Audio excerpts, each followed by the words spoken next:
Good evening. I call to order the Lake Havasu City regular meeting on Tuesday, May 9th, 2023 at 5:30 p.m. I will now have an invocation from Chaplain B. Evans from the KNLB radio, and then followed by the Pledge of Allegiance led by Frank Blaine from the Disabled American Vets, Lake Havasu City Chapter 27. Thank you. It's always a privilege to stand in this pulpit. So let's pray. Father God, we just thank you so much that we can call on your name, that no one is preventing us from speaking to you, and we do that tonight. Lord, I know you've heard many voices over our United States of America just crying out to you, and we know that you still have your hand on us, and we're grateful, and we tell you so, Lord. But Father, tonight it's our city council that we're here to lift before the throne of grace. And Father, I just thank you for the fire department. I thank you for the police department. I thank you for this council. I thank you for all the people who serve us in so many ways, because we know that they love the people of Lake Havasu City just as you do. So Father, I just lift our council up tonight as they're having to make major decisions for our welfare, not for their own. So I thank you for them, Lord. I ask your Holy Spirit to be with them tonight, and that their yes will be yes and their no will be no. In the mighty name of Jesus, amen. Amen. Please join me in the Pledge of Allegiance to the flag. I pledge allegiance to the flag of the United States of America and to the republic for which it stands, one nation, under God, indivisible, with liberty and justice for all. Thank you, and welcome, Mr. Blaine. If you'd like to share a little bit about your organization. Thank you, Mr. Mayor. I am Frank Blaine. I am now the Senior Vice Commander of Chapter 27 of the Marine Corps League, that too, and the DAV. The DAV is one of 4 military organizations in Lake Havasu City who service our local community. We build our support for our local veterans and their families on 3 pillars. One is our transportation system. A lot of you have seen our vans in town. We make trips from Lake Havasu City to Phoenix and Lake Havasu City all the way up to the Veterans Center up in that place up over there. Prescott, yeah, that's the one. Unfortunately, it took us 2 years to get back up after the COVID scare, the COVID problem went through.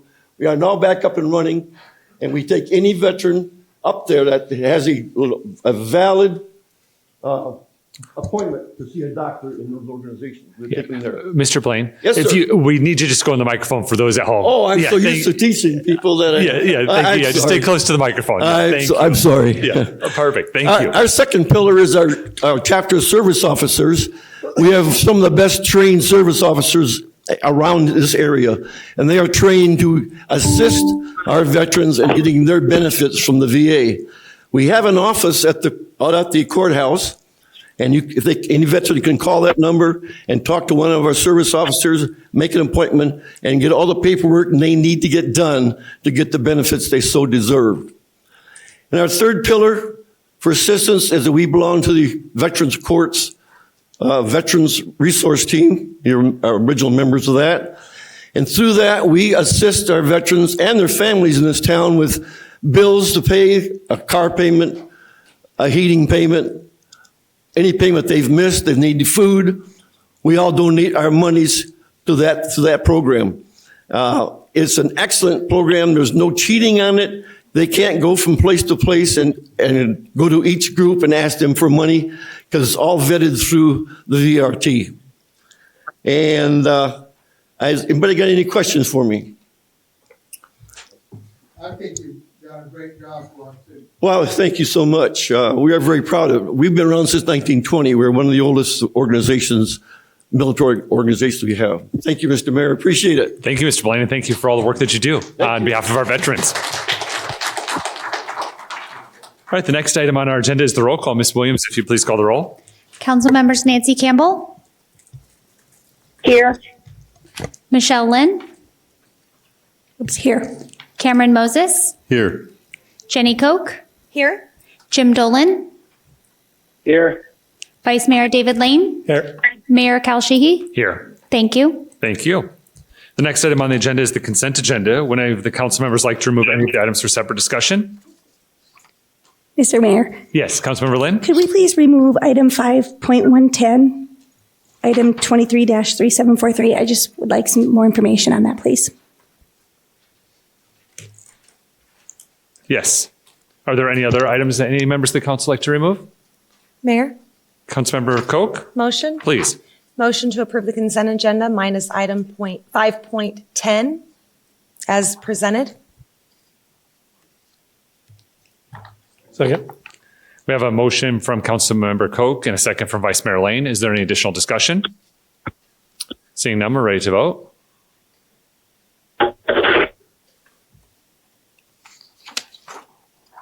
Councilmember Dolan? Aye. Thank you. Councilmember Campbell? Aye. Thank you. Motion carries 7-0.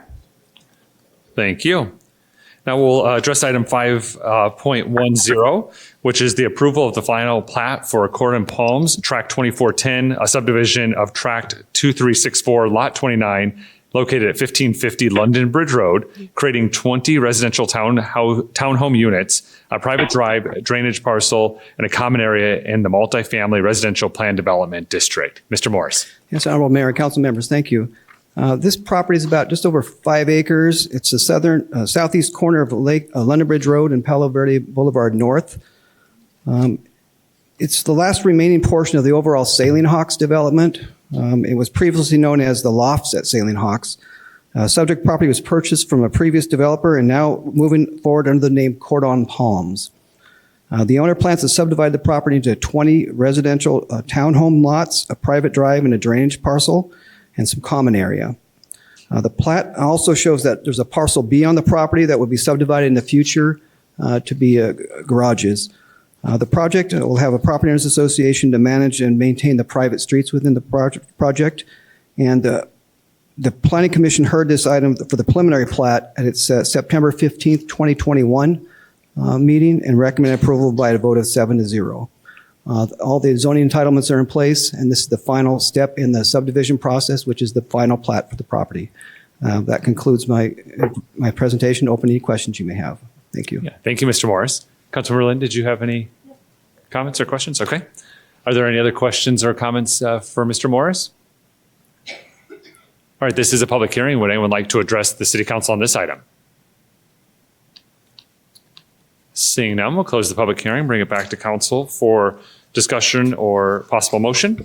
Mayor, motion. Yeah, Vice Mayor Lane. I move to approve the final plat for Cordon Palms, Tract 2410, subdivision of Tract 2364, Lot 29, 1550 London Bridge Road, creating 20 residential townhome units, a private drive, drainage parcel, and common area in the multifamily residential plan development R-MPD district.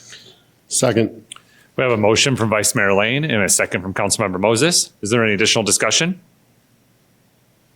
Hearing none, we're ready to vote.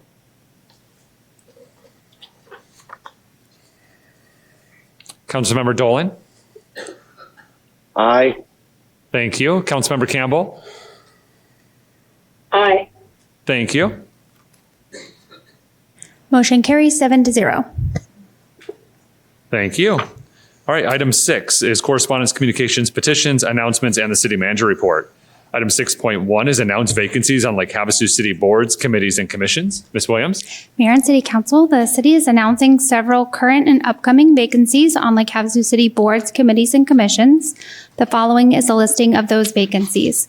Airport Advisory Board, 4 regular pilot members, 1 regular non-pilot member, 1 alternate pilot member, and 1 alternate non-pilot member. Board of Adjustment, 3 regular members, 2 alternate members. Parks and Recreation Advisory Board, 2 regular members. Planning and Zoning Commission, 1 regular member, 1 alternate member. And the Public Safety Personnel Retirement System, 1 regular member. Anyone interested can pick up a packet at City Hall. They are also available on the city's website. And the deadline to submit applications to the city clerk's office for consideration of these upcoming vacancies is Friday, May 26th at 5 p.m. Thank you. Thank you, Ms. Williams. Item 6.2 is the city manager's report. Could Good evening, Mr. Knudsen. Good evening, Mayor. Good evening, Council. Special recognition to our clerk's office. And Mayor Sheehy, you and Councilmember Jenny Koch presented a proclamation just last week proclaiming the week of April 30th through May 6th, 2023 as Professional Municipal Clerks Week. And further extended appreciation to our professional municipal clerk, Kelly Williams, and her dedicated team, Shannon Davis and Marcella Quilis, and to all professional municipal clerks for their vital services they perform and the dedication they have to the community and to Lake Havasu City. So thank you. The Lake Havasu City Fire Department held a badge pinning ceremony for our 2 new firefighters that successfully passed probation and received their badge. Congratulations to firefighter paramedic Michael Fries, who was hired on November 21st, 2021, and firefighter paramedic Kirik Hansen, who was hired on January 8th, 2022. Welcome to the team. Congratulations to you, Chief Palafis, and to Gina Gutierrez on your team, and all the instructors for the CTE Fire Service Program at Lake Havasu High School for their outstanding accomplishment of their first ever technical skills assessment test scores. The district had a 100% pass rate with an average passing score that exceeded 75%. So everybody in that class passed, which is pretty phenomenal. The assessment verifies students' attainment of technical knowledge and skills covered by the program, technical standards, and measurement criteria. Assessment outcomes are used for program improvement to meet state and federal funding requirements and as an indicator for an A through F school accountability reporting. I think we had 2 graduates that are in the MCC program, and really a phenomenal job to show our high school students what it's like to be a firefighter, paramedic. As a tribute to our firefighters who made the ultimate sacrifice, Lake Havasu City participated in the National Firefighters Foundation Light the Night Fallen Firefighters campaign, honoring those individuals and their families who had died in service. In support of the initiative here in Lake Havasu City, at dusk, as dusk turned to night, the fire stations, the fountain at Wheeler Park, and the Lennon Bridge were all lit red over the weekend. Mayor Sheehy, you and Councilmember Dave Lane attended the Veterans Treatment Court graduation just last Friday, where we had 5 graduates in the program. That brings the total of graduates in the Veterans Court since the inception to 235 graduates. The national average recidivism rate for a Veterans Court is 25%. Now, that's just for a Veterans Court. Here in Lake Havasu City, we're at 8.9%. So, and I should say award-winning Veterans Treatment Court here in Lake Havasu. So congratulations to Judge Clawley and his team. Mayor Sheehy, you, Jerry Bracamonte, and Anthony Kozlowski attended a Clean Colorado River Sustainability Coalition meeting at the Havasu Wildlife Refuge in Topak. Members of the coalition meet twice a year to discuss mutual interest on water quality and quantity issues along the Colorado River, as well as recreation and all things Lower Colorado River. The many members of the coalition represent agencies in Arizona, Nevada, California, and from the federal government. Mayor, you proclaimed April as National Volunteer Month and presented a proclamation in honor of court-appointed special advocate volunteers. Mayor, you also attended the Mojave Community College's Student Recognition Week in honor of Aaron Kirksey, a business and entrepreneur student with Lake Havasu campus that was recently selected to be part of the All-Arizona academic team, earning a full tuition scholarship to any public university in Arizona after graduation from MCC. Congratulations to you, Aaron Kirksey. And Mayor, you attended a ribbon cutting ceremony with the Lake Havasu Area Chamber of Commerce, the ambassadors for the chamber, for the opening of the JCPenney Beauty. And lastly, it's that time of the year. Our seniors are graduating in Lake Havasu City.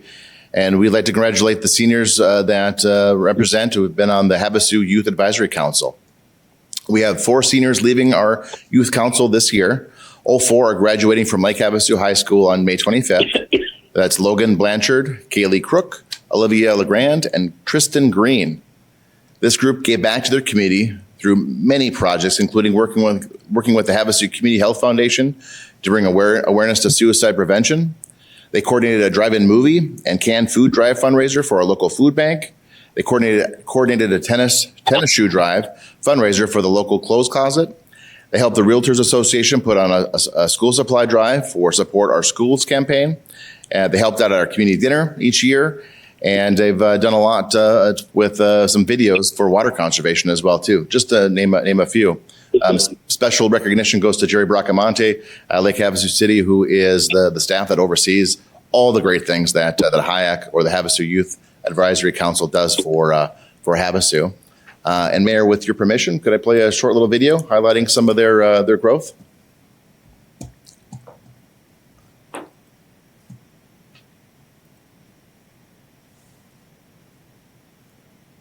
Are we able to get... Steve, can we get some sound? Is that possible?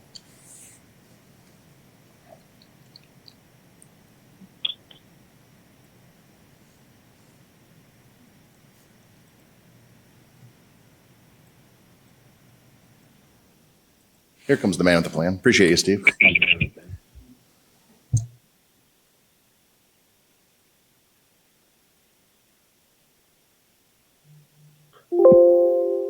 High School of the class of 2023. Hi, my name is Tristan Green, and I am a graduating senior from Lake Havasu High School of the class of 2023. After high school, I plan on joining the military to become a pilot. During the time I have spent on the Havasu Youth Advisory Council, I have learned the importance of giving back to the community in which I reside in. The experiences I have gained while on this council has molded the moral values in which I will carry on into the future. I will always very much miss the good times I have had with my fellow council members, but I am still looking forward to the future that lies ahead of me. Thank you. Hi, my name is Olivia LeGrand, and in the fall I will be attending Arizona State University, accepted in the RN BSN program. My future goals are to become a registered nurse specialized in labor and delivery. Hi, my name is Kaylee Crook, and I have been a member of HIAC for the last 4 years. After high school, I will be attending the University of Arizona to major in elementary education. My favorite memories of HIAC are creating friendships with the other members and attending the League of Towns conference. This group has taught me the true meaning of community service and allowed me to participate in many events in my city. The lessons and opportunities I gained from HIAC are something I will take with me for the rest of my life. I would also like to thank Jerry Bracamonte for not only the countless amount of hours she puts into HIAC, but being a role model for all its members. She has truly shaped my life in a way I'll never be able to repay her for. Hello, my name is Logan Blanchard, and I'm a senior at Lake Havasu High School. I plan on working as a lineman for Pars Electric out of Riverside, California. I will start working straight out of high school and have my career started early.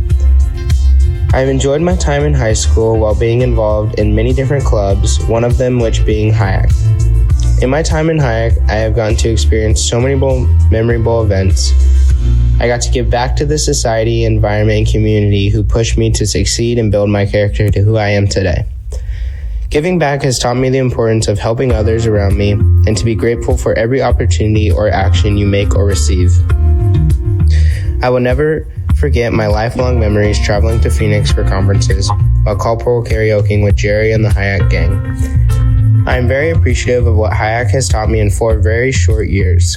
These qualities, which I will never lose in interactions with people no one can ever take away from me.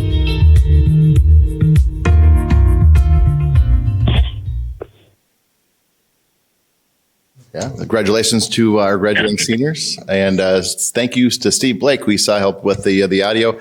He's the one that put together this video. And with that, Mayor, that concludes my report for this evening. Yeah, thank you, Mr. Knudsen.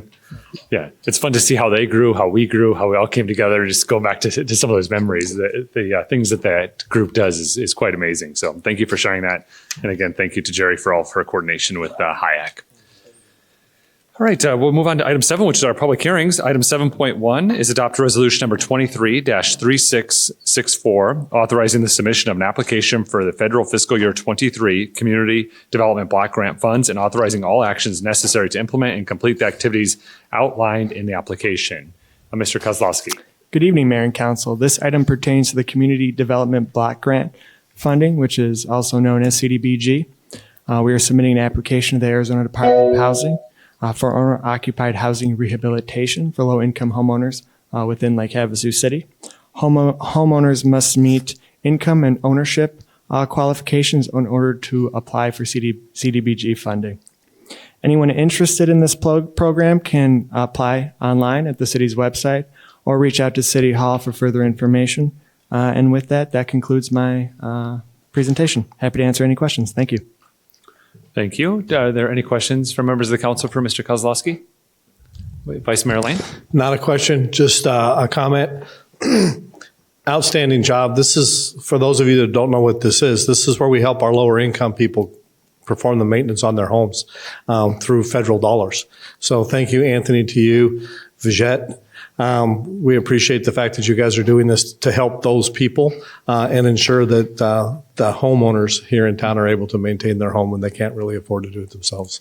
So thank you for that. And to that note, Mr. Mayor, Vice Mayor Lane, we completed 9 projects last year and looking forward to doing 8 more this calendar year. Thank you.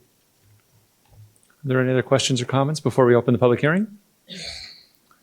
All right, this is a public hearing. Would anyone like to address the city council on this item? Seeing none, we'll close the public hearing, bring it back to council for discussion or possible motion. Mayor, Councilmember Moses? I move to adopt resolution number 23-3664, authorizing the submission of an application for federal fiscal year 2023 CDBG funds and authorizing all actions necessary to implement and complete the activities outlined in the application. Second. We have a motion from Councilmember Moses, a second from Councilmember Koch. Is there any additional discussion? Hearing none, we're ready to vote. Councilmember Dolan? Aye. Thank you. Councilmember Campbell? Aye. Thank you.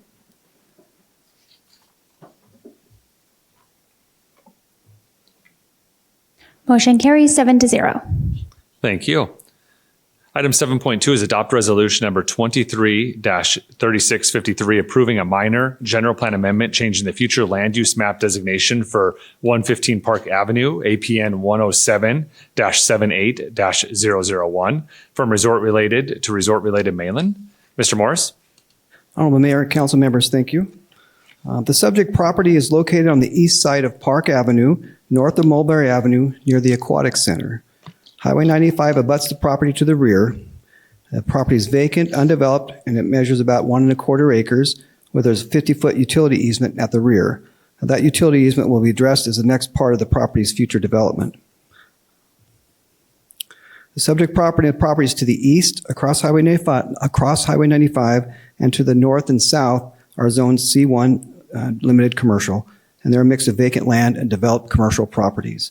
The properties to the west, across Park Avenue, are zoned Island Body Beach with an apartment/condominium project in the permitting process and a hotel under construction. Here's the general plan land use map. All the surrounding lots on the west side of Highway 95 have a general plan designation of resort related and are a mix of vacant lots, office, hotel, and proposed multiple family apartment uses. The applicant's letter of intent asks to amend the city's general plan map to facilitate development of a mixed-use commercial/residential project on the property. The proposed development will include business and retail space on the ground floor with apartments above and a drive-through business on the same lot. Excuse me. The general plan land use map currently designates the property as resort related. This classification is appropriate for such uses such as service, commercial, and retail uses to serve and support the tourist-oriented resort industry. The requested resort-related mainland designation allows primary uses such as medium to high-density residential resort uses, including apartments, and secondary uses may include incidental services, commercial, and retail uses. It encourages mixed-use development to occur in areas of Lake Havasu City that do not have direct access to the shoreline, and the mixed-use development should provide a commercial element of not less than 10%. The applicant is asking for the resort-related mainland designation because it allows for apartments, whereas the current designation does not. The requested designation is appropriate because it allows mixed-use developments with commercial uses of not less than 10% on the property, and if that property does not have direct access to the shoreline. The general plan amendment is the first step in this process. A planned development rezone for the property is the second step and follows this request. We will go into more detail on the project during the during the rezoning review, which is the next public hearing item. The Planning Commission heard this request at its April 5th meeting and made a recommendation of approval by a vote of 6-1. At this point, the City Council is asked to determine whether the requested general plan land use map amendment is appropriate. That concludes staff's presentation. Open any questions, and the applicant's representative is also here. Thank you. Yeah, thank you, Mr. Morris. Are there any questions from members of the council for Mr. Morris?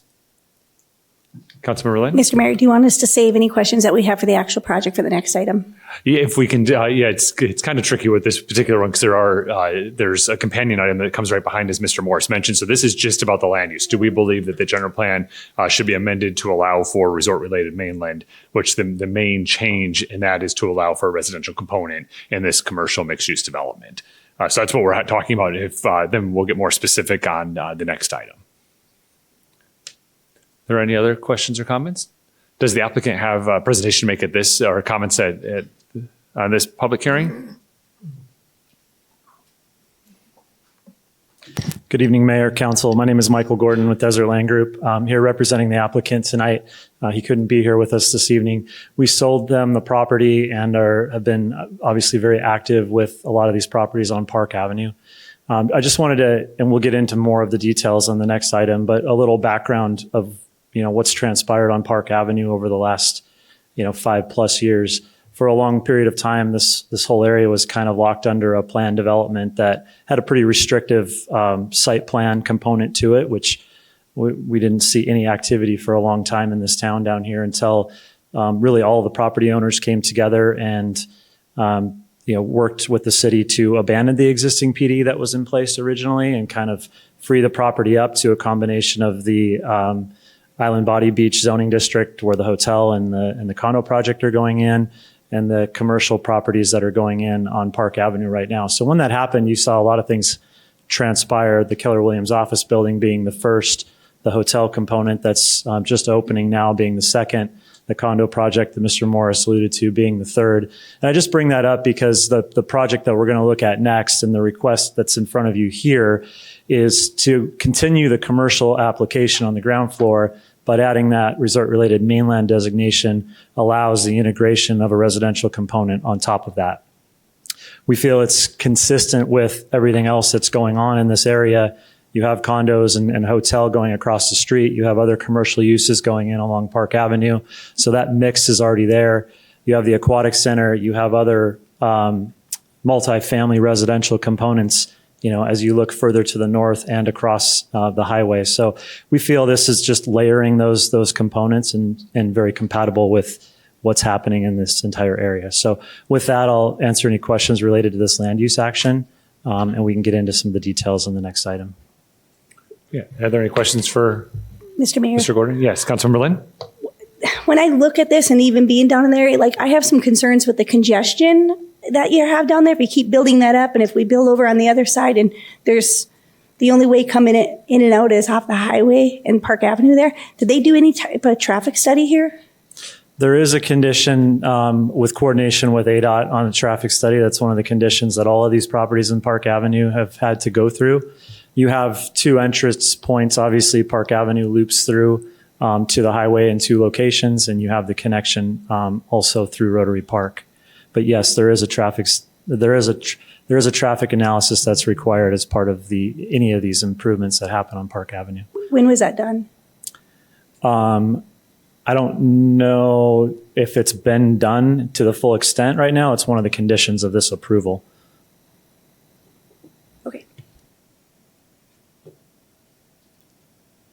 there any other questions for Mr. Gordon? All right. Thank you. Thank you. All right. This is a public hearing. Would anyone like to address the City Council on this matter? Just please make your way to the podium and state your name for the record. Yeah, please. Sir, could you point out where the VA building is? Yeah, Mr. Wisdom, we can address that. Mr. Morris will point it out on the screen for you. Oh, okay. Yes, the VA building is being constructed right here. I'm not sure if you can see my cursor, but near the southern curve of Park Avenue, next to the Keller Williams building that's existing right now. Okay, thank you.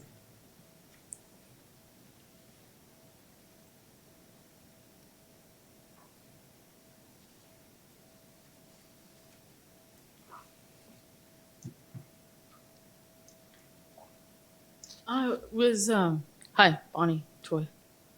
Was just curious as to how people were informed that was going to happen and whether or not people were able to go meet with the developer and how people were informed about it.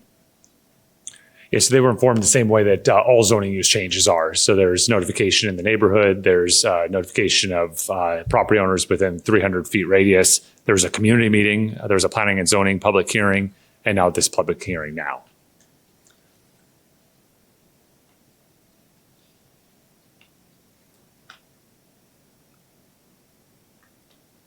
So the process is they put signs up on the property and mail out notices to the people who are in 300 meters of them? Who was in 300 meters of them? It's a 300-foot radius, and that's what Okay. the city code identifies. That's how all of our zoning use changes are done, as well as the public hearings of the planning and zoning, as well as the city council. When there's empty land around a development like that, how do you decide whether or not more other neighbors should be informed? Yeah, Ms. Toy, it's 300 foot is what the code is. So the property owners of 300 feet are notified, and then through the other public processes. Okay, and then the idea is to make it into townhomes or apartment complex right next to a motel, across the street from the motel. Will how will that look in the future? Not in the future, but like when I heard people discussing it last time, I heard someone mention asking the question if the apartment complex was supposed to be short term. And whenever I think about apartment complexes, I never think of people living in them short term because, you know, like New York City and Los Angeles, you go there and you live forever in the apartment complexes. So it just confused me when I heard that. And then why would they want short-term housing next to some more short-term hotel? So I was curious about that. And how can the apartment complex be considered short-term versus long-term? You know, we appreciate your feedback. We're not talking about, we're talking about a land use change right now. So that wasn't part of the presentation that Okay. you just heard. So maybe in the next public hearing, you can bring up that same comment. Thank you. Yes. Would anyone else like to address the city council on this item? All right, seeing none, we'll close the public hearing and bring it back to council for additional discussion or possible motion. Councilmember Moses, did you have a comment? Is there any council? But Mayor, I'll make a motion. Please.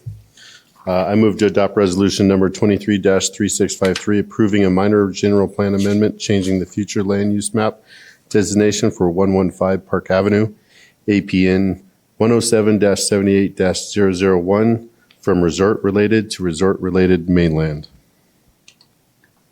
Second.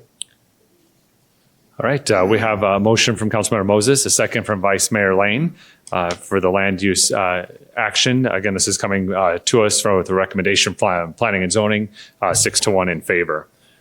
Is there any additional discussion? Hearing none, we're ready to vote.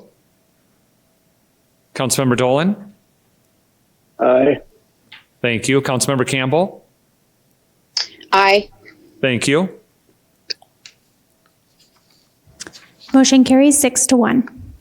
Thank you. All right, item 7.3 is adopt ordinance number 23-1308, approving a planned development rezone for 115 Park Avenue, APN 107-78-001, from limited commercial district to limited commercial plan development, allowing a maximum building height increase from 25 feet to 30 feet, and allowing multiple family residential use. Mr. Morris.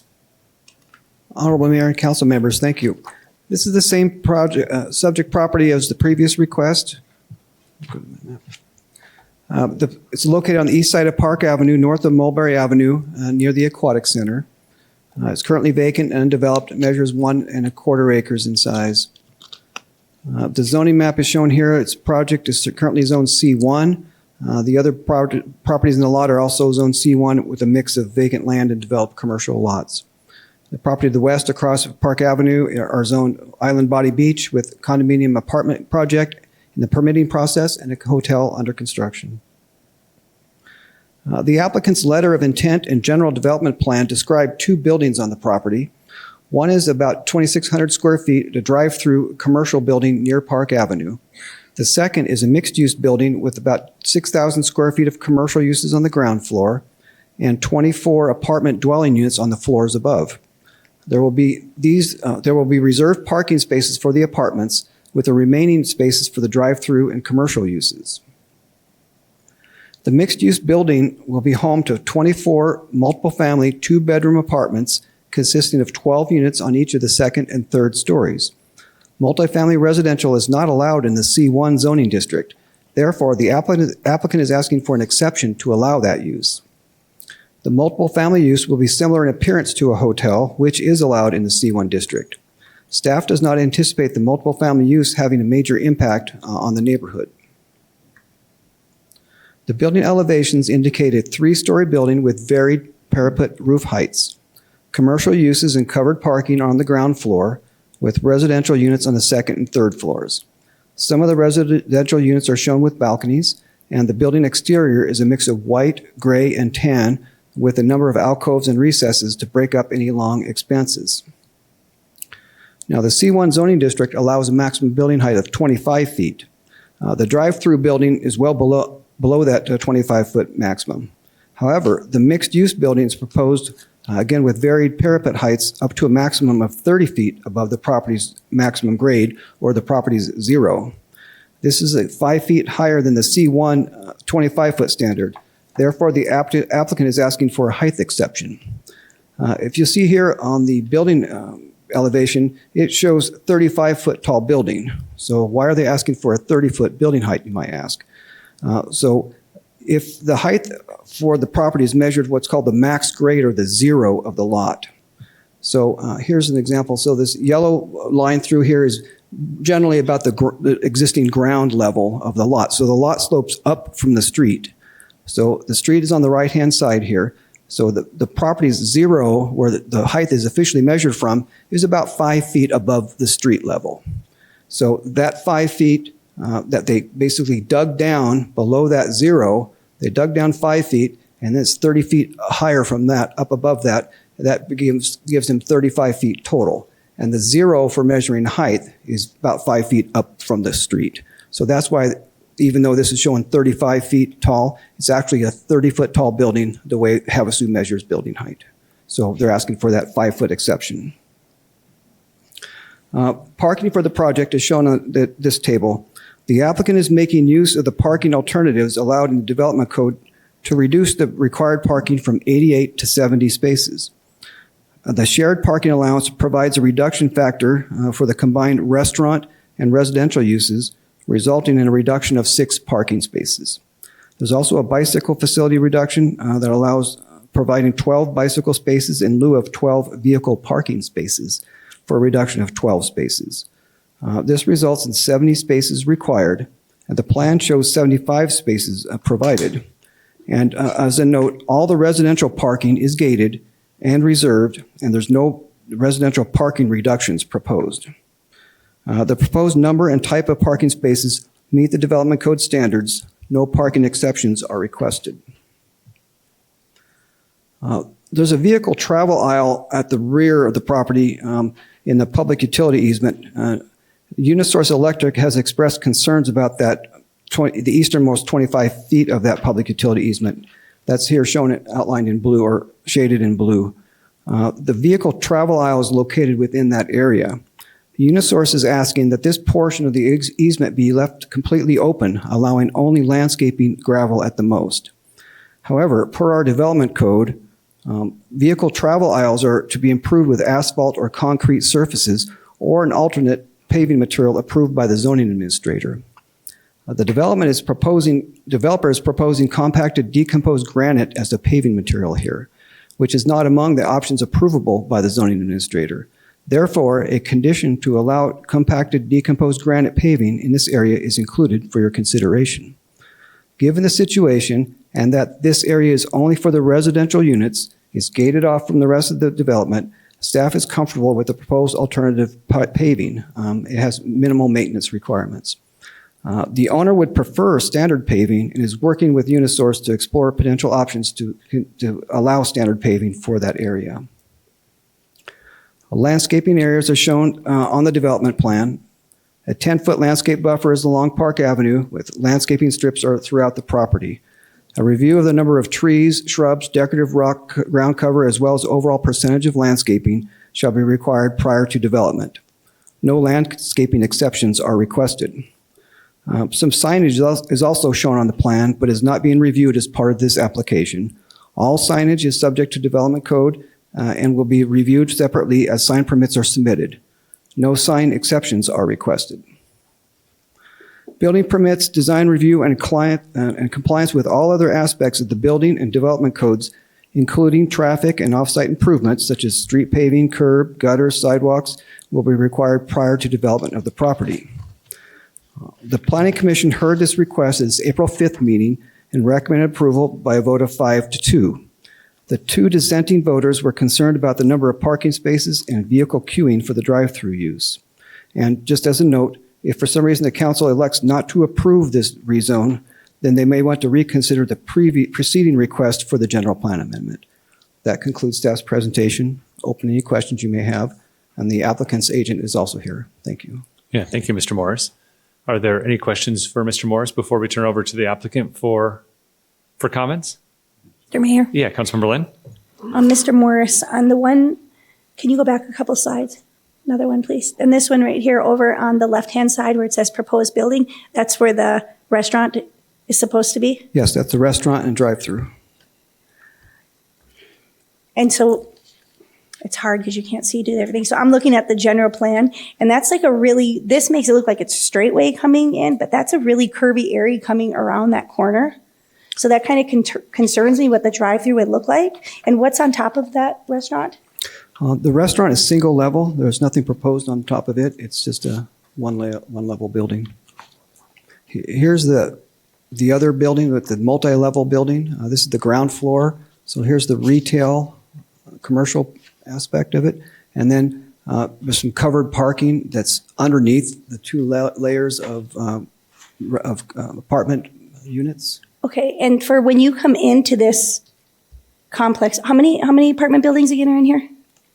The number of parking spaces? No, apartments. Oh, apartments. There are going to be 24 proposed, 12 on each the second and the third levels. And they're all coming out of just that one entrance because none of them can come out of this other entrance over here by the restaurant, correct? They're all coming up on top there? So yes, Yeah. there's a 2-way entrance on the northern side of the property right here. So it would come all the way through and around. And then there's 3 entrances. So there's in and out, ingress and egress here. And then they're showing 3 lanes of coming into the property near the middle with looks like 2 of those dedicated to the drive-through. And then the third looks like dedicated to accessing the rest of the property. Okay, so some of the concerns that I have, that Park Avenue is very, very narrow. So if you have people coming into the drive-through and it's backed up, similar to a lot of restaurants that we have the same issue on, Starbucks on Swanson, the In-N-Out down there. I mean, there's a lot of things that there's no entrance. So if people are trying to come in here as they're coming out of Rotary Park, trying to get into this apartment, out of this apartment, and into this drive-through in that small amount of area on the curve, that's a huge concern for me. Because that's only one way, right? There's no center line on Park Avenue, right? There's no center in there. I'm not sure if there's a turn lane on Park Avenue or not. Let's see if the aerial will shed some more light on that, if you don't mind. That's hard to tell here.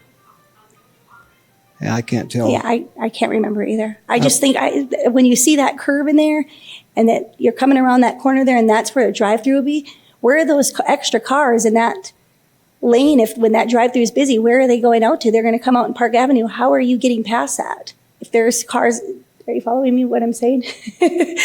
If their line is really long going to the drive-through, where are those cars going? They're going to be on Park Avenue. Well, looking at the potential queuing here, staff sees about maybe room for about 12 vehicles in these 2 lanes of queuing for the drive-through. If the pickup window's over here, and the applicant may be able to address more of that, what their plans are for that as far as the queuing. There is some, as they mentioned, a condition of approval that the traffic study will have to be reviewed, and they'll have to abide by that as far as whatever improvements might be needed. And I'm presuming that the drive-through will be also looked at as part of the traffic study. Okay, thank you. Yeah, Mr. Morris, are you saying that there's 12, you believe there's 12 cars that can queue per lane, so 24 cars total through the drive-through? If we figure about 20 foot per vehicle, and then it's right in the pickup windows here, there are about 6 available in each of those. Okay. In each of those lanes, if you will. Gotcha. Yeah, and as the applicant makes their way up, could you just identify what is fenced and what's not, maybe with your cursor, just so I get a better understanding? What is, I'm sorry, fenced? What's fenced? You said that it's gated for. Oh, yes, I'm the sorry. parking's So gated for the. What this is showing here is on the south side, there's an access gate on the south side of the property, and another one on the north side, and that would be the area where the residents would be parking in the back here. And then the under the building parking, is that for the retail component, or is that for? That's also for the residential, the apartment use. Portion. Okay, perfect. All right. If the applicant has any comments or? Mr. Mayor? Oh, yeah, Councilmember Can I Moses. ask one more question? Yes. So we've talked a lot about density in previous meetings, and I don't have a good grasp of, what's appropriate for multifamily type stuff, which this is going to be under, because it's 30, right? 30 units per acre is the maximum, and we're going to be at 24 for this about roughly acre parcel. Yeah, this is an acre and a quarter, so if it's 24 dwelling units, an acre and a quarter, then we're probably around 20 or so units per acre. How does that 24, when it's combined with mixed use, when it's combined with a commercial aspect, how does that affect parking spaces? Well, the parking is based on each of the individual uses. So the residential parking is calculated as residential, and then the restaurant is calculated as restaurant parking, and then the retail sales is calculated as retail. And then as far as reduction factors, the 2 highest uses, then since this is a mixed use development, you can take the 2 highest uses, combine those, and divide it basically by 10%, and they get that much of a reduction. It's a 1.1 divided by 1.1, and that gives them a 6 reduction factor for the shared uses. So that takes into account, let's say, someone who's maybe living there who's using the other businesses at that location. That's the idea behind that. Okay. Thank you. Mr. Mayor, I have one other question. Yes. So right across from where it says proposed building, that's the parking for the restaurant? Like if people are going to eat? The parking for all of the commercial uses is basically everything to the left of the access gate. So there's an access gate here, and then an access gate here. All these parking spaces are for the commercial and restaurant use. So if I'm going to go here and eat and I'm not using the drive-through, where am I parking and how am I getting into this restaurant? I'm going past all these cars? Like, how am I getting into that restaurant? That would be up for the designer to figure out how they're going to do that. There's sidewalks there that this is the conceptual plan for the property. Once it's submitted for building permits and review, they'll go through the design review and the building permit process, and they'll maybe flesh that out a little more. It's not showing here specifically pedestrian routes, but that's something they're certainly going to take into account when they're designing the project. All right. Hearing no additional comments, Mr. Gordon, did you have a presentation? Good evening again, Mayor, council members. Michael Gordon with Desert Land Group. Again, a little background, I'll try and address some of the questions and concerns that are here. The intent obviously is to keep all the retail on the ground floor and mix in the residential component on the second and third floor.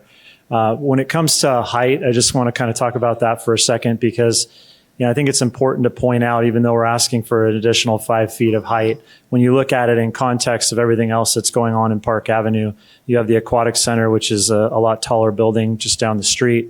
You have the hotel project across the street that has a 40-foot height limit to it that's sitting at about the same elevation as this parcel. You have the condo mixed-use project adjacent to that has a 40-foot height limit. So yes, we're asking for 5 additional feet on, the retail site there, but from the highway from Park Avenue, that's still under the adjacent buildings. That's under the height of the adjacent buildings that are in any sort of view shed, if you will, towards the lake. And 5 feet in context to everything else that's going on, we feel stays in scale with everything in the Park Avenue area.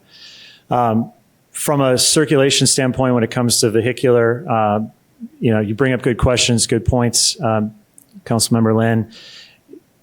This does front the straight portion of Park Avenue. Park Avenue is a fairly wide street up by the Aquatic Center. I think there are 3 lanes. There's a turn lane in the middle, and it's wider. So at the end of the day, the recommendations that are in here are that the applicant, as these buildings and the exact users of the buildings and the exact design of the buildings come forward, they're going to have to work with engineering staff. They're going to have to coordinate with ADOT, and that may trigger striping of a center turn lane or something else in Park Avenue. Until it gets to that point, we don't know.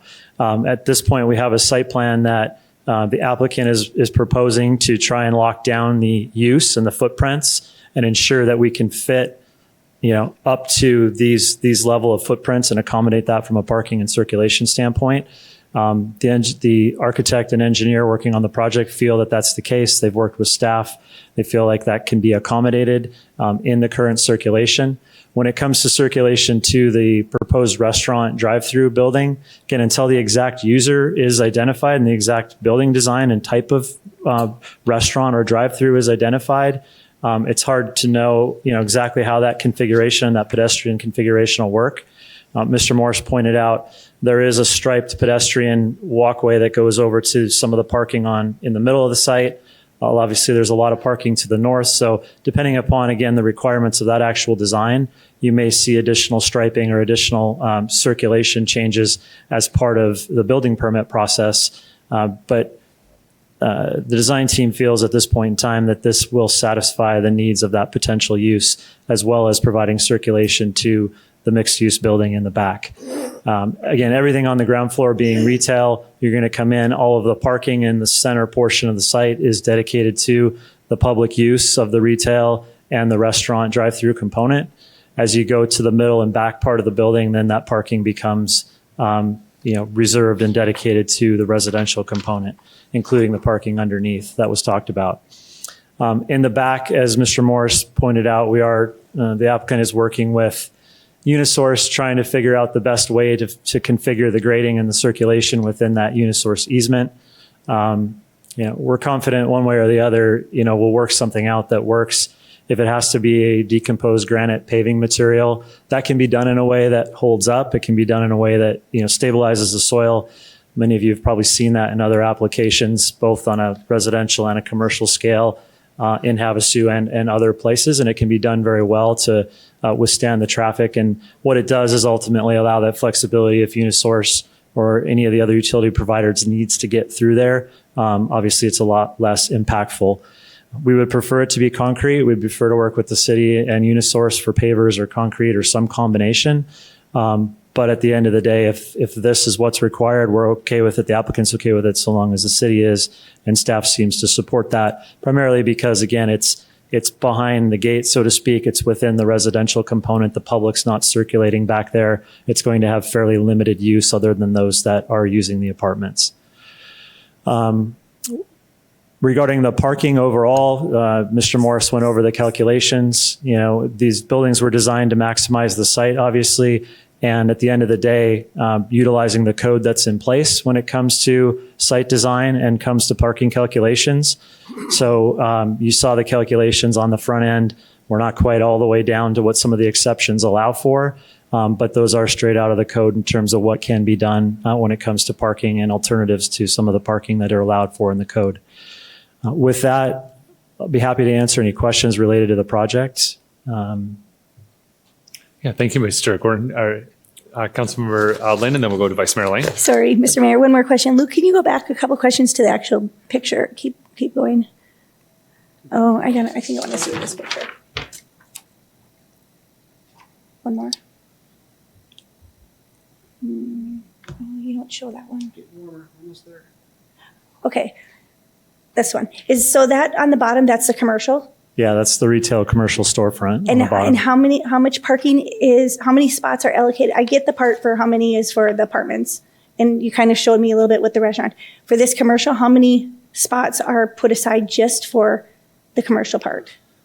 I don't have the exact numbers in front of me. It's the parking in front Mr. of. Gordon, it's 20, Councilmember Lynn. So it's 20 for the 20? retail component is what will be provided. What's required by code is 19.9 spots. That's a lot of units for 20 spots for employees to park, and for people, whatever businesses go in there. Like, that's not enough parking. That's exactly what the code requires. One space per 300 square feet. There's just under 6,000 square feet of retail space. And again, the exact uses aren't identified yet, but that's what the parking code allows or requires, I should say, for that level of, or for that square footage of retail use. Vice Mayor Lane. Thank you, Mr. Mayor. Luke, if you could go back to the overall, that one right there. Perfect. Thank you. Good evening, Mr. Gordon. I have a couple questions. One, I like the project. I like the idea of 24 apartments and mixed use. I don't have a problem with that, but I do have a couple issues. The proposed building for the drive-through, the drive-through's on the wrong side. So as you go through there, whoever's driving the car is going to be on the wrong side of the drive-through, correct? So that, if we did away with, the project would be a lot better if we just did away with that proposed building. That would allow you to move this building forward. I don't like the decomposed granite section either. Although you said there's not going to be a lot of driving through there. As you drive through, that's a one-way street. The people that come in that way, if all these parking spaces are full, the only way to get to the other side of the building is to drive on decomposed granite, which is fine. The pictures that were provided in our packet were very nice if you have a single-family home. But if you've got 24 apartments and you've got at least 50 trips a day possibly driving across that, when it's just everyday people coming and going like today, not an issue. We have a monsoon, it's a mess. Even with the decomposed granite, it's going to be a problem. If you did away with that footprint of that proposed drive-through, move the whole building forward, you wouldn't even need that portion of the where the decomposed granite would go, and it would give you additional parking, as Councilmember Lynn requested. For me, the parking, it meets code. I'm good with that. We have a code. As long as you're meeting the code, that's fine. The height, it's 5 feet. It's still less. If I did my calculations from when the hotel was built, it's actually still lower than the hotel. You may know that better than I do. It's that footprint for that building right there with the drive-through on the wrong side and the decomposed granite. The other issue that I would have, you mentioned during the previous item, just in short, about the access. When Councilmember Lynn asked about the access, and you said there's Mulberry, you can come in there by the Aquatic Center, but you also mentioned Rotary Park. And that's the last thing we want to do is use Rotary Park as an access for an apartment complex. So I like the fact that you have bicycles here. You would think that people don't ride bicycles in Lake Havasu. I've actually been asked twice in the last week for people wanting more bicycle lanes in town. It kind of shocked me. I think they were riding more e-bikes than anything. But it's nice having an apartment complex adjacent to our park. That's exactly what we want, so that they can walk over the park and all that. I don't want to use that or even consider that as an access point for this here. So, Sure. So you can answer my questions now, the drive-through on the wrong side, moving the building forward, all that. Absolutely.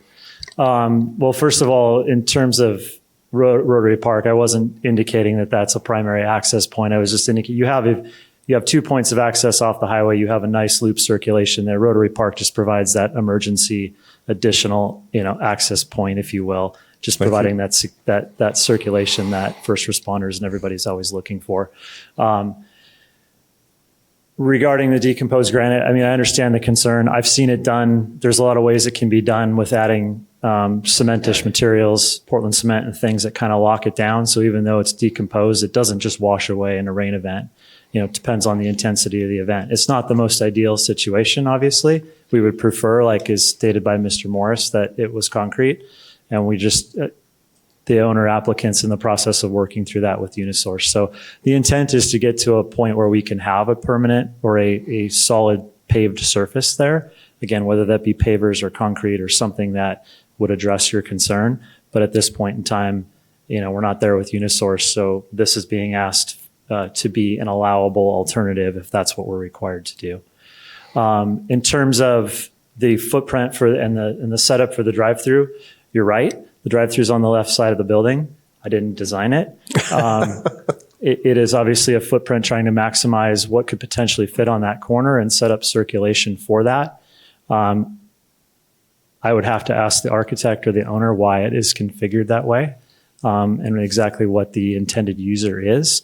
But that's a good point that you bring up, and I don't have an answer for that at the moment. It appears to me they're trying to put too much into a small lot. And I would really, before this, if they took that out and they did away with the decomposed granite as we move forward. But if not knowing for sure what ADOT, or not ADOT, but Unisource is going to allow back there is a little iffy for me. Sure, So, I understand, thank yeah. Thank you. Councilmember Moses? Yeah, Mayor, thank you. When I first heard about this project, I was real excited because I wish more developers would bring stuff like this. I love the mixed use, especially in that area. Have an apartment with walking distance to our beautiful Rotary Park. I mean, just what a perfect situation. And then to have some little bit of retail on top of it, just really, really perfect. I would agree that the proposed restaurant, drive-through, whatever, down there in the corner, it just feels crammed in there. I really wish we could just expand the footprint of the overall mixed use. You got some room in the, and as far as density goes, if you expanded that version of it, I'd be real excited about this. The other part of it just seems kind of like an afterthought, let's see what we can get kind of deal. And doesn't seem very, feasible for this project, but, I love that you guys are bringing this kind of stuff, and very thankful for the owner to bring this project to us. Thank you. Are there any other questions for the applicant? Mr. Mayor? Yeah, Councilmember Mayor. Dolan? Oh, we'll go to Councilmember Dolan. Yeah, Councilmember Campbell. Yeah, I just have some of the same concerns. I think I like the building. I like the way it's set up. The way the drive-through is set up on there, I think, we've had issues with that where we haven't thought out some of these drive-throughs and how traffic flows and not knowing what specific restaurant, if it's some of the typical fast food restaurants in town, that layout looks great until you factor in the, that they're on the wrong side of the car and you got to bring someone with you to go get fast food. And if I'm eating fast food, I'm going to go by myself. I don't want people to see me. So, but, I just, like I said, that's just my biggest concern is that, that proposed fast food building, it kind of sours it's a big concern for me with the whole project. Like I said, I just feel there's not enough information on that. But like I said, I love the building. I love the idea. I'd like to maybe see if they can come back with something a little bit more with the building and then some more answers on what the future use of that building and what the actual traffic would be. Thank you. Yeah, thank you. Councilmember Campbell?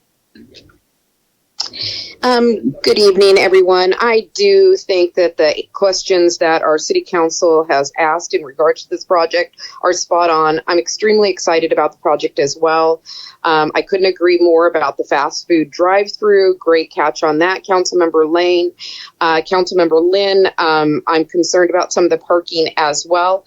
As for the decomposed granite, I'm going to just speak as something that I do know about, that where there is utility easement, this is very, very common. So that doesn't bother me as much. I even reached out to my husband last night and said, what is your concerns? He says it happens a lot. It's just not really brought out on a commercial plan like this. And because it's kind of hidden away, it may not be a problem at all. And again, if you could do concrete or pavers, that's a better choice, but pavers can even be removed easier if they need to get to it. So that, I don't consider that to be a problem at all. I am extremely excited about the bike parking. I think we as a city need to start looking at that even more. And if we need to reach out with Budget and our grant writers, there is a lot of funding for us to start looking at expanding this area with more bike paths that are safe, including Mr. Gordon in this plan. If you can consider that as a safety route for the bike paths, I think that you and those restaurants or the retail will get a lot of bicycle traffic if we accommodate that. So those are my only statements. And thank you again for bringing this amazing project to us. I think it'll look really great down there. We just need to tweak it a little. Yeah, thank you. Yeah. Any other additional comments? Councilmember Koch? I have a question, Luke. In your closing statements, you made the comment that if we didn't approve this, that we should consider rescinding our previous vote if we passed. Yes, the previous item was for a general plan amendment. And so that general plan amendment, if let's say the council didn't approve that general plan amendment, then this rezoning action wouldn't be possible to move forward because the general plan needs to support this use and this zoning. So if this zoning item does not get approved, then we have a general plan designation out there that is supporting a mixed use residential commercial use that the existing C1 zoning would not support without this PD amendment. So we're kind of stuck. You went through the first one to get to the second one. And now if the second one, this one you feel is not something you want to support, then you might want to, again, reconsider the previous vote, basically reset everything to where it was before these two items came before you. Yeah, a couple. Vice Mayor Lane, you have a follow-up question to that? Yeah, just wanted to follow up on that. I think we've heard from most of the council members here, they like the project. They just don't like some aspect of the project. If it's not approved tonight, that they can still go forward and make some adjustments to where it would be palatable to the council. So why would we want to go back and then have to redo the whole rezone? Shouldn't we just leave that first item the way it is and then give them an opportunity to work on this and make it better? You can certainly move forward that route if you like. It's not certainly. Yeah, Mr. I guess Gordon? that was going to be my question. I understand the concerns, and it seems like they're primarily related to the restaurant drive-through unknowns with that configuration. So, applicant, the owner's not here. I don't think we want this to go all the way backwards. So, what are our options? Can we either, I'm okay with the previous action staying. Can this action just be tabled or not voted on so we can bring back a new proposal on the site plan and revisit the restaurant component so we don't have to start from scratch? Or can the mixed-use retail residential be approved without an approval for the restaurant and we can bring it back? I guess, what are our options? Yeah, Ms. Gary, if you could give some insight to that for the council. I think it would be most beneficial, and Luke, you can correct me if I'm wrong, if we are going to table it till a future item that we choose a date and then that be the date. And so all the notifications and everything won't necessarily have to start from scratch one. If we don't necessarily have a date in mind, that's okay. We'll just have to re-advertise it. So then you have to give us enough time to do all the re-advertising and posting of this item. So those are just a couple things to consider on picking a date if you do want to table it and allow them to go back and address some of the concerns expressed today. And is there an option to do the main building, approve that tonight, the site plan, No. Okay. I would advise that you wait and you see the whole plan and you approve it as one rezoning, so we don't have two separate actions on one piece of property. Yeah. Very good. That's okay. I'm okay with that. Again, I understand the concerns, and I think those can be addressed and revisited. So I would prefer if we could leave the previous action approved, table this, we can pick a date, or we can, not sure how fast we can get that done. Probably for us, it'd take, 30 days from now. I don't know, 30 or 45 days from now. Or we have to I don't know how that works. We have to reapply or pick a date. Yeah, we're going through they're going through the code in their minds right now to see what type of posting requirements. In the meantime, while staff confers on that for a second, there was a comment on the earlier item about short-term rentals or short-term rentals in the apartments. I've never heard that until that comment was made. What is the intended use for the apartments? Yeah, the intended use is not for short-term vacation rentals. It's for apartment use, which would be longer rental periods. I don't know if that's 30-day minimum or 90-day minimum or what that would be, but it's not for a short-term vacation rental type use. Okay, and not looking to condo it at all? No. Okay, no. so it would be strictly monthly rentals for people to live at? Correct. Okay. Yes. And a couple of comments that on the decomposed granite, I don't love that either, but we can deal with it. Obviously, Unisource is the one requesting that, but if we could work out something to make that work, the height because of the neighborhood, I think is fine. But again, it's just that restaurant site is just too much. Sure. Too much. No, I certainly understand those concerns. And I think if we go back and sit down with the architect and the owner, we can hopefully bring something back that's, a little more feasible and palatable. Okay. All right. So are there any additional comments from the council before we open the public hearing? Mr. Mayor. Yeah. Vice Mayor Lane. Yeah, I just wanted to make the comment because we had another situation not too long ago just like this. If we just let it go without a motion, it's not approved, it's not denied. It just doesn't go forward. But they'd have to start the whole process over. Yes, they would. The entire process. Absolutely. And we're looking at all options right now. So that's one option. Yes. We're looking at other options as well. All right. This is a public hearing. Would anyone like to address the city council on this item? Yeah, please just make your way to the podium. State your name for the record.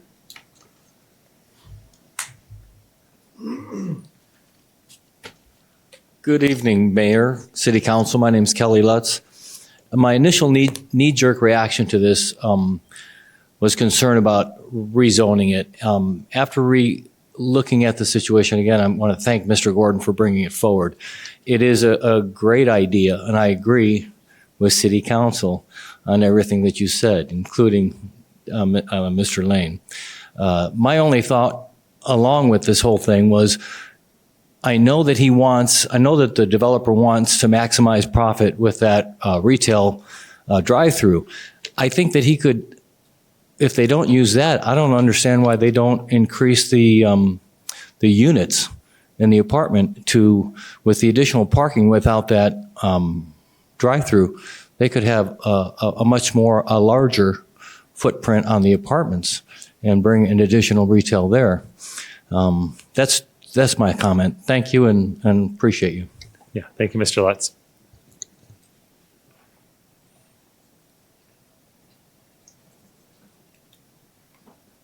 Hey, Kelly. It's Bonnie. Toy.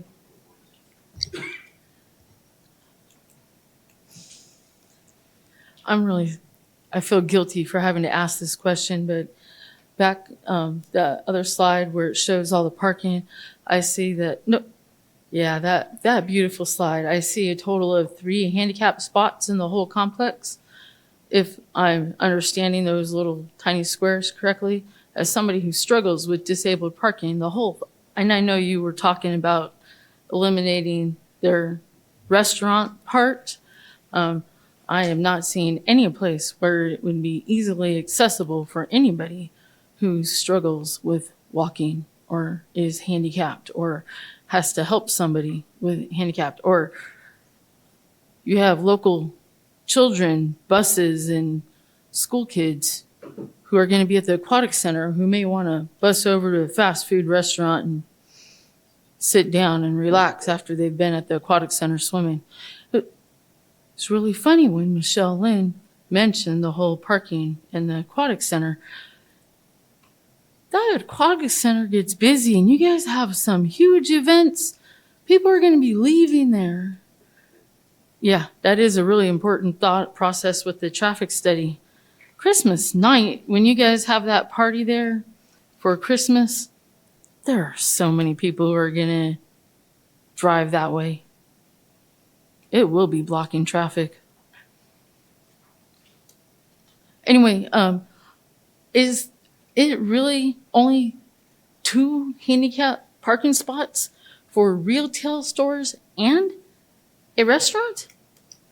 And how does that work for parking throughout the city? Again, that, was an issue, especially for people who are handicapped.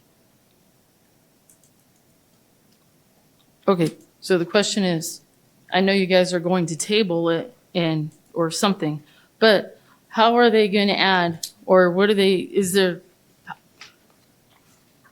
Ms. Choi, it meets the code. It meets the okay. code. Yeah, so the code is met from the parking requirements here. I don't know how else to explain it to you, but it meets the code. So what you're saying is anybody who's disabled may not be able to go without a struggle, and that's okay with the city? No, it's Because it okay meets that the code. this plan meets the code. And so Okay. that's what's important there. Thank you. Yeah, thank you. Would anyone else like to address the city council on this item? Seeing none, we'll close the public hearing and possibly turn it over to Ms. Gary or Mr. Morris to give us the options of what we have. Well, we conferred, thank you for the time for that. Conferring with the city attorney, a couple options moving forward. If the council were not to elect not to have a vote on this, then it would die for lack of a motion in a second. And then the applicant would be free to reapply at any time for amended or a different plan. We would then at that point, it would have to go back to the planning commission, be advertised as a public hearing through the whole process again, and then come on to the city council. If there was a motion by the council and then that to deny, and this request was denied, then the applicant, because it was denied, would have to wait at least 6 months to reapply for a similar sort of a project. Those are really the two most viable options that we came up with. Unless you have something else you had. Yeah, the challenge with that is if we don't do a motion, it just dies. It's about a 6-month process as well, because you'll have to go through notifications, P&Z. Yes, you'll take no action. So it won't be, you're not denying it, but you've acknowledged that you have questions or issues, concerns, and you're allowing them to go back and make those changes, come back through the system without waiting the 6-month time period. But yes, we will post it. We'll do all the publications and notifications and everything. And that would be consistent with what we've done recently as well with another project. So that's what we're recommending that the council do, if that's the case. Unless you think you can make a motion and have conditions that remedy everyone's concerns, but I see a lot of shaking heads, so. Okay. Yeah, Mr. Gordon, do you have any Mayor? comments? Yeah, Councilmember Campbell, Mr. Gordon's making his way to the podium, but in the meantime, if you'd like to make your comments. One quick statement, could we actually approve it minus the drive-through concept and increase bike parking and return? Because it seems like our biggest concern is that drive-through. I understand Vice Mayor, Lane thought about removing it altogether. That would bring more parking. But visually, if it's a restaurant and it's not a drive-through restaurant, that would alleviate some of that parking issues, along with increasing maybe biking parking, because I do see that a great restaurant in that area to be able to bike to, walk to, and be able to enjoy an indoor restaurant versus the drive-through. Would that eliminate this debacle on how to move forward if we just removed the drive-through? Yeah, Councilmember Campbell, there was a comment that was made, and I don't want to put words in anyone's mouth, but I think Ms. Gary had mentioned having 2 land use actions because it appears the applicant is interested in having options, and that's why they brought it forward.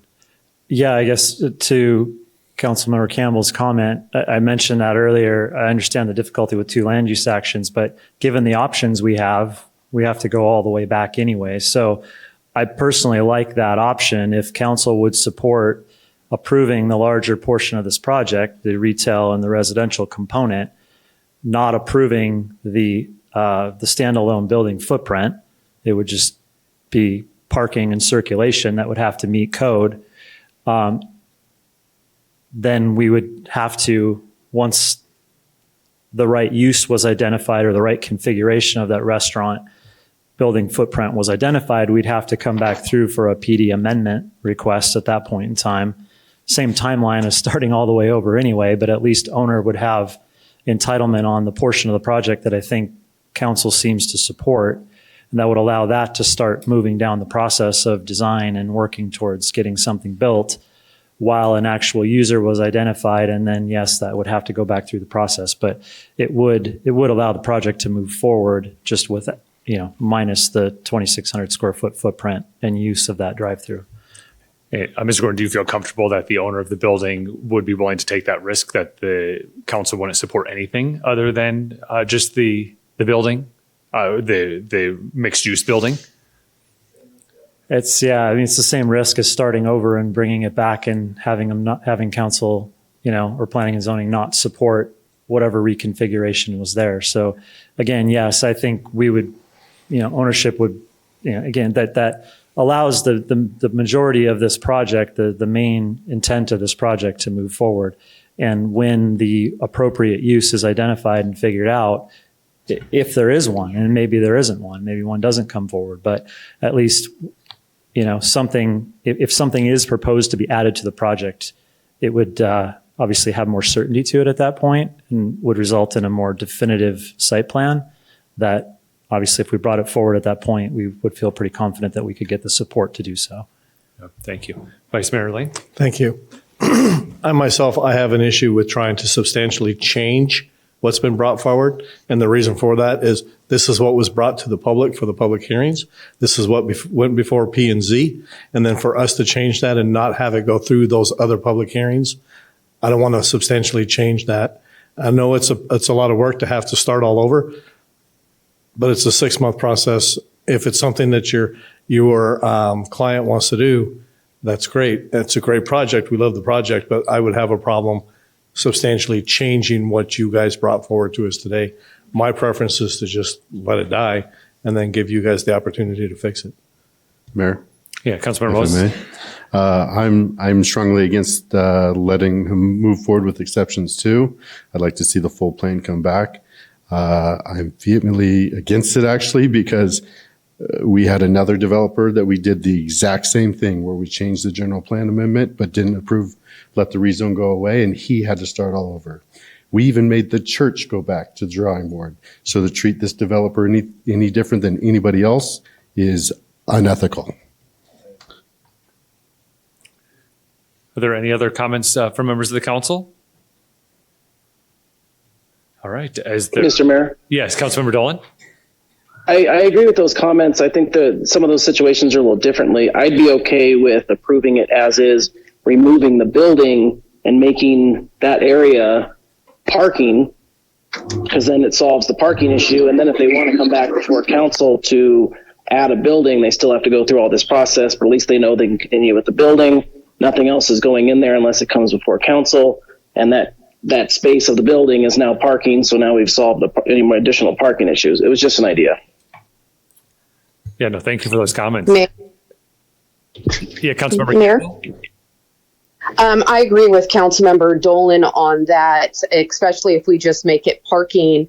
I don't understand how that could be exactly the same of what has happened in the past, but I do respect what Lane and Moses has stated. But I know the process in place. If we're all okay with the building, the developer can start the process, start moving through architecturally, and that one front corner can be brought back to council at a later date. If that's I agree with that direction. I don't know how to motion for that though. Perfect. All right. So where we're at now is we've had lots of robust conversation.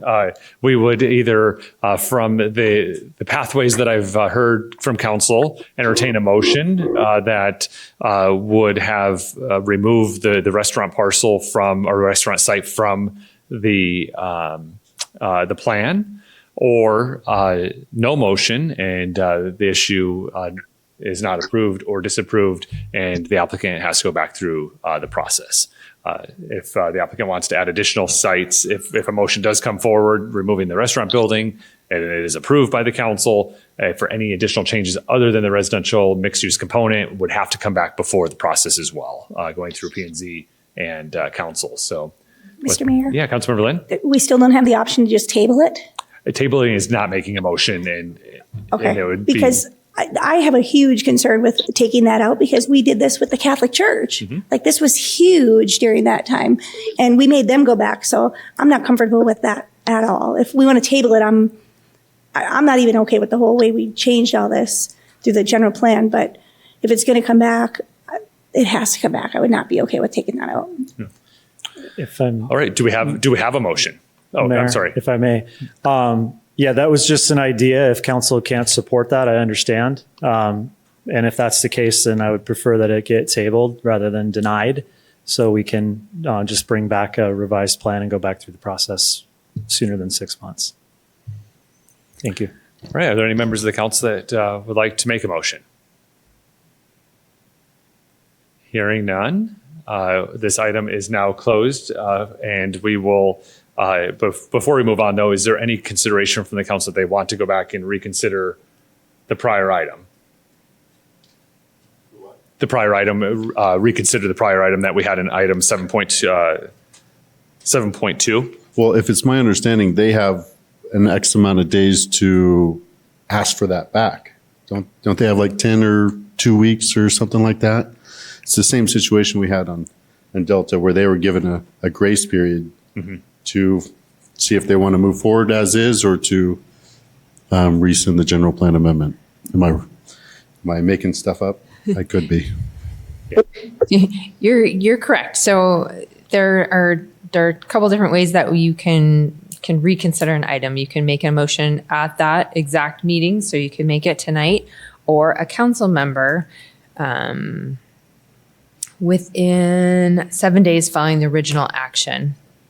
And they have to file a notice with the city clerk. Thank you, Ms. Gary. All right.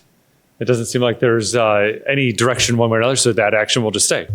So there's a process if the applicant or a council member changes their mind after this meeting. So we will now move on to item 7.4, which is approve the cooperative purchase agreement with Vermeer Manufacturing Company, DBA Vermeer Corporation, and purchase a 2023 VX50 Vactor trailer and tank.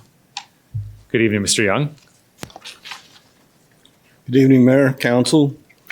Mr. Frosley couldn't find his hat, so he asked me to step in for him. Actually, he's out of town. Water Department is looking to buy a VX50 Vactor trailer. It is pulled with a 3/4 ton, 1 ton truck. This is a bigger Vactor trailer that is able to get around utilities easily without damaging them. And we have an important EPA mandated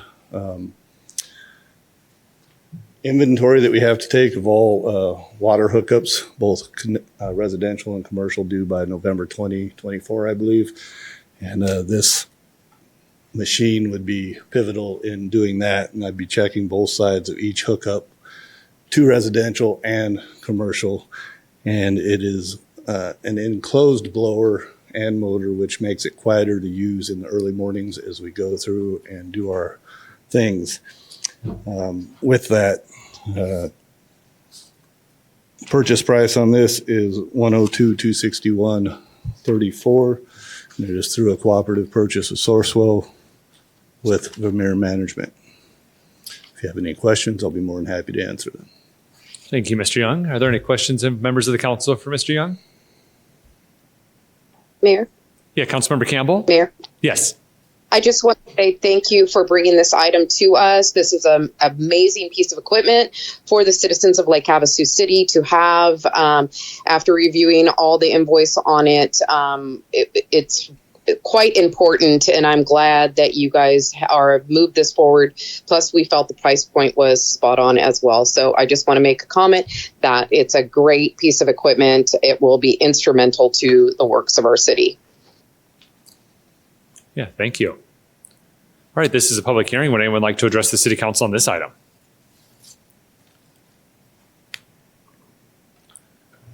Seeing none, we'll close the public hearing and right back to council for discussion or possible motion.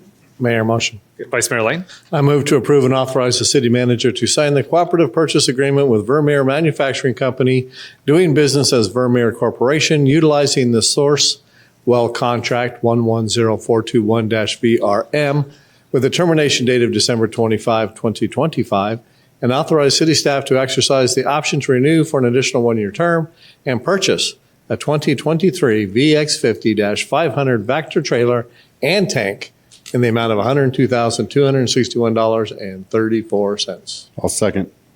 We have a motion from Vice Mayor Lane, a second from Councilmember Moses. Is there any additional discussion? Seeing none, we're ready to vote. Councilmember Dolan. Aye. Thank you. Councilmember Campbell. Aye. Thank you. Motion carries 7-0. Thank you. Moving on to item 8, this is our call to the public. This is an opportunity where citizens have to address issues within the jurisdiction of Lake Havasu City to the City Council. Your comments are limited to 3 minutes. There's a light indicator box next to Ms. Williams. Green means you have your 3 minutes. Yellow means 1 minute remaining. And red means that your 3 minutes is up. We do ask that you address the council, so just make your remarks directly to the council. If you, we can't have a two-way conversation during this process because it's not on the agenda, but we can listen intently, possibly give staff direction to maybe address or look into your issue. And you don't have to sign up for call to the public, but we did have one resident do that. So we'll start with that person, then we'll open it up to everyone else. So is Dave still here? Yeah, Dave, if you could just make your way to the podium and state your last name for the record. Do I have to? Yes. Stackhouse. I drive a semi for a living, and I know there's 2 codes for Lake Havasu. When I'm out and about on the highways and byways of this country, I'm gone for 30 to 60 days. I wasn't home 2 days. I already got a complaint on my truck being parked in my yard. We have to do something about it because the tractor trailers keep this country moving, keep Lake Havasu moving. I live on ramps, off ramps, Walmart parking lots, anywhere I can find a place to duck and hide. Some of the times I got 2 dogs with me. So when I get home, I want to unload the truck, change oil, grease it, and be ready to go back out on the road after my little vacation. And somebody needs to change the codes in this town because of the weight limit. Some of these motorhomes, and I'm sure there's at least 1 or 2 people in this audience that has a motorhome that gross weight over 10,000. But it's just not fair to me to get hassled for parking my semi in my yard. I'm not here very long. I've been here for 14 years. Is all this does is make me want to leave. I love Lake Havasu City. So if y'all could do something about it or think about doing something, there's at least, from where I live, at least 6 over-the-road truck drivers. We all live in our vehicles. Now, they say you can park your vehicle up by Food City, behind Food City. Okay. Diesel fuel is higher than the ceiling. I park my truck. I go home. I got to unload it, take it back. Okay. Let's just say somebody breaks into it or steals my diesel fuel. This last trip, before I came home, I stopped at the TA at exit 48, I got almost $1,000 worth of diesel fuel. Now, if I park my truck out there where they say I can park it, somebody decides to take my diesel fuel, who's going to pay for it? Am I going to come back to the board and say, y'all owe me $1,000? No, I don't think so. You're going to tell me call my insurance company, call the police department. There's no cameras out there. And you can say this seems like a good community to me. I've been here for that long. At any rate, that mean I got to quit? Yes. Yeah, you can wrap up your comments, but it's that lady's fault right there. I don't know her, but it's her fault. yeah. No, thank you for your comments. Again, during Call to the Public, it's not on the agenda, so we can't have a two-way conversation. But Mr. Knutson, if you could have maybe Mr. Kozlowski get some additional information from Dave, and we'll look into the matter you're talking about and see what we can do. Do I need to come back? No, Mr. Kozlowski will grab you when you get away from the microphone, and he'll get you information. We'll do some research. Thank you. Would anyone else like to address the City Council during Call to the Public?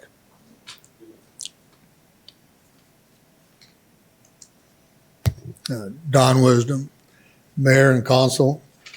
One thing I would like is that when you have a thing on the wall and you have your little mouse running around, could you make it red so I could see it easier? The other thing is any news on the grassy knoll? And the third thing is, I forgot it, I think. Our David Diaz, president of the Men's Republican Club, got us a tour of the new courthouse. And it looks really nice inside.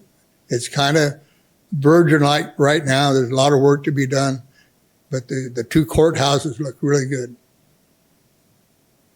Thank you. Red light. Would anyone else like to address Council during Call to the Public?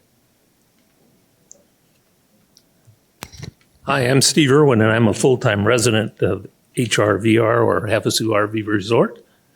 And I'm here to plant a seed about the project that's happening in the village of Victoria Farms Road. HRVR is not against this project. We are fully supportive of this project.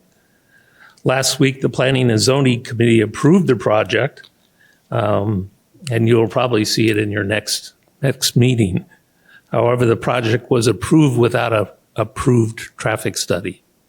So our concern is the traffic itself. Developers had told us in a public meeting and made another statement recently that ADOT is doing the traffic study, and I don't know, but I believe ADOT will look at 95 in Chenoweth. I'm not sure they will look at Chenoweth and Victoria Farms Road. So if they don't, then a traffic study probably should be done. Chenoweth, I actually call it the Chenoweth drag strip because everybody from Chenoweth to the dump is at 100 miles an hour and the same way coming back. If you really want to see a garbage truck come off the ground, you may want to come out and watch them go through those dips because they're traveling quite fast.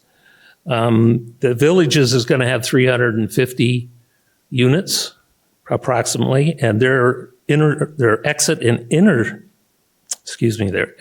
and their entrance will be about 150 feet away from the Victoria Farms Chenoweth intersection. So not a lot of queuing space there. Chenoweth already has, Victoria Farms Road already has a storage unit, HRVR, which is 399 units, a LP company, or sand and gravel company, and soon to be another storage unit up there. My estimate, my guess would be approximately 700 to 800 vehicles going through that intersection any given day, especially when HRVR is fully populated, which it isn't right now.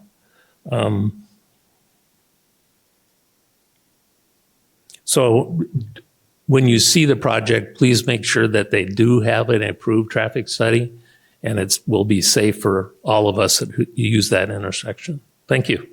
Thank you.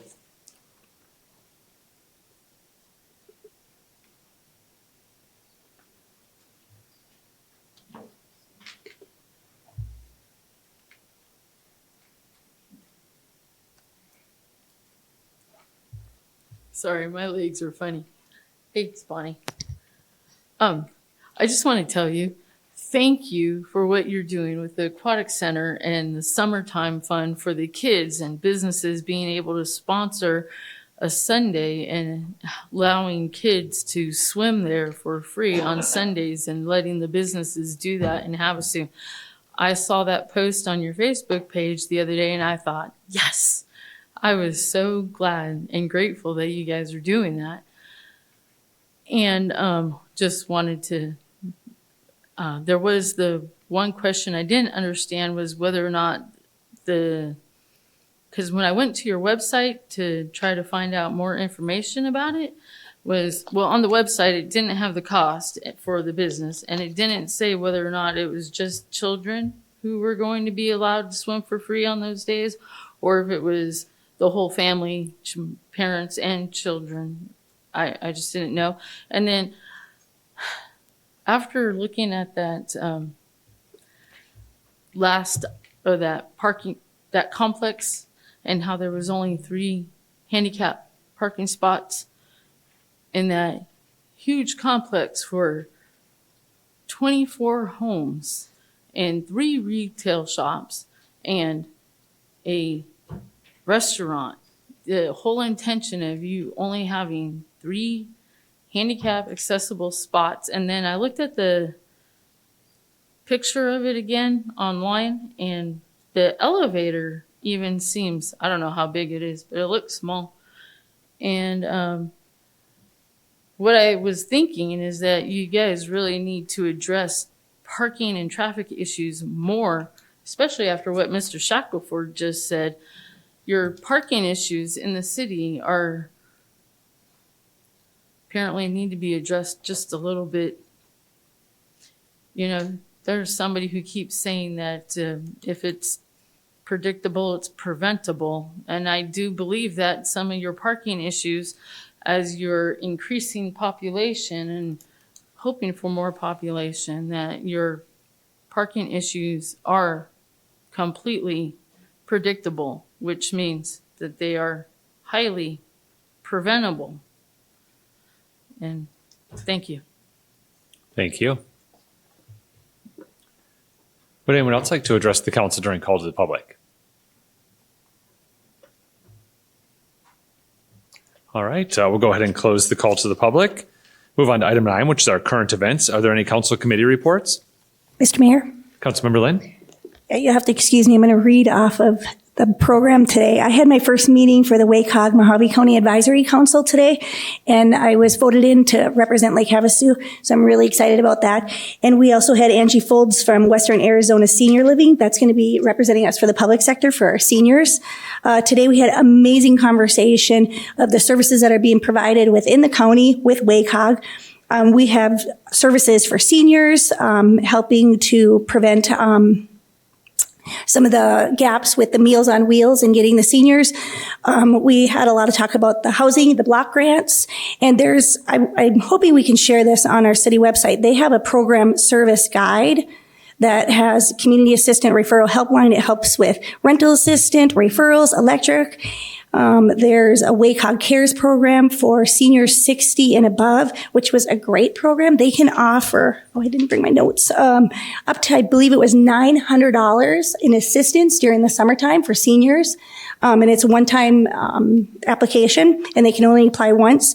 So there's a lot of programs and outreach, and I'm hoping we can maybe put this on our website so that our residents can see it. But I'm really excited. They have not had a representative from Lake Havasu in a really long time, so they were happy to have us both. Excellent. Thank you. Are there any other council committee reports? All right. Item 10 is our Mayor. Yes, Councilmember Campbell. Never mind. I was just going to talk about the Lake Havasu City Chamber is up for going for the best lake or the best lake for water sports award, you can reach out to the Chamber of Commerce. They'll send you a quick link on how you can vote for us so we can move our beautiful city forward. Thank you. That's it. All right, item 10 is our future meetings. Our next meeting is this Thursday, May 11th, 2023 at 9 a.m. It's our budget and CIP work session. That'll be here in the council chambers. And then on Tuesday, May 23rd, 2023 at 3 p.m., we will have an executive session. And on Tuesday, May 23rd, 2023 at 5:30 p.m., we'll have a regular meeting. Item 11, future discussion items. Item 12, motion to adjourn. All right, we're adjourned. Thanks for being here. Be kind, and we'll see you next time.